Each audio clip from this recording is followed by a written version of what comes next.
Hello everyone, my name is Alexander Weems, and today I was assigned Module 15, The Power of Selling Part A, and today I'm going to go more in depth on the Maslow's hierarchy theory.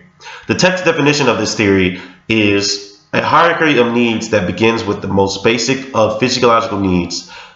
Examples: food, water, shelter, and clothing motivates people, and when the lowest level needs are satisfied, they are no longer motivators.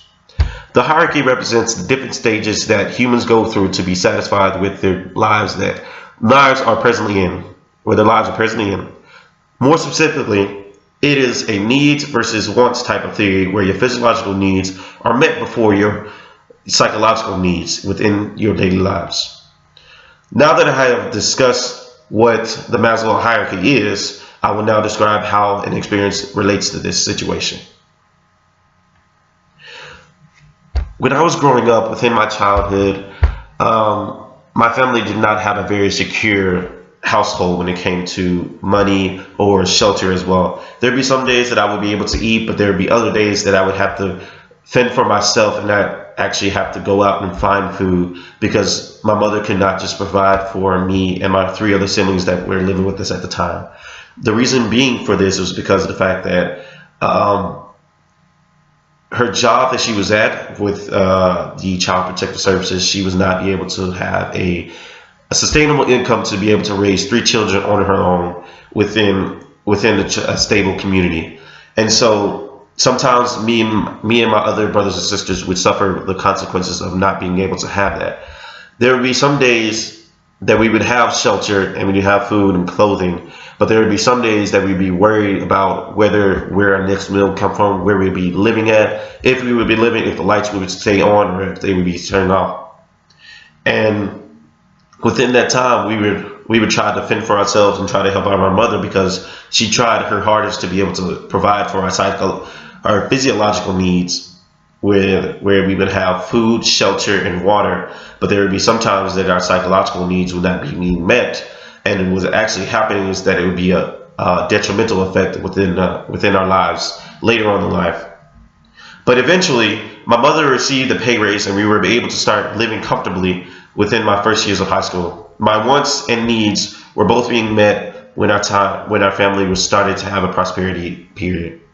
So now that I have defined the experience, I will now make some inferences on this experience. From the experience that I have presented to you, I learned that through Maslow's hierarchy, my physiological needs were being met within my childhood. I could have food, water, and shelter to keep my overall health from coming to a screeching halt. Next, my psychological needs were starting to be met due to the increase of my mother's salary in her job. We could move to a nice community, and I could start blossoming within having more friends and family time with my family.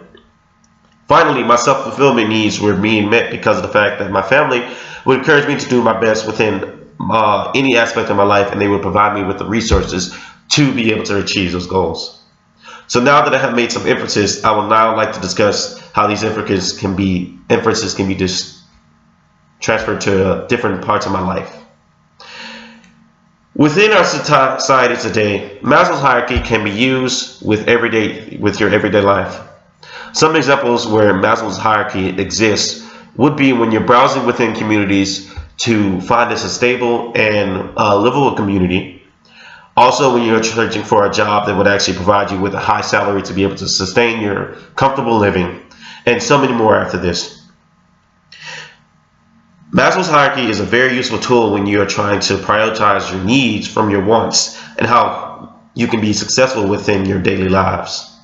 So, in conclusion, Maslow's hierarchy can help us achieve our goal of separating our wants from our needs. It gives us a step-by-step plan on how sustainable life and how to balance a healthy lifestyle as well to be able to meet your psychological needs, physiological needs, and most definitely your self-fulfillment ideas. If I could leave you with one takeaway from this speech, it would be that you should know your wants from your needs and satisfy your needs first so that you may be able to focus on your wants later. Thank you.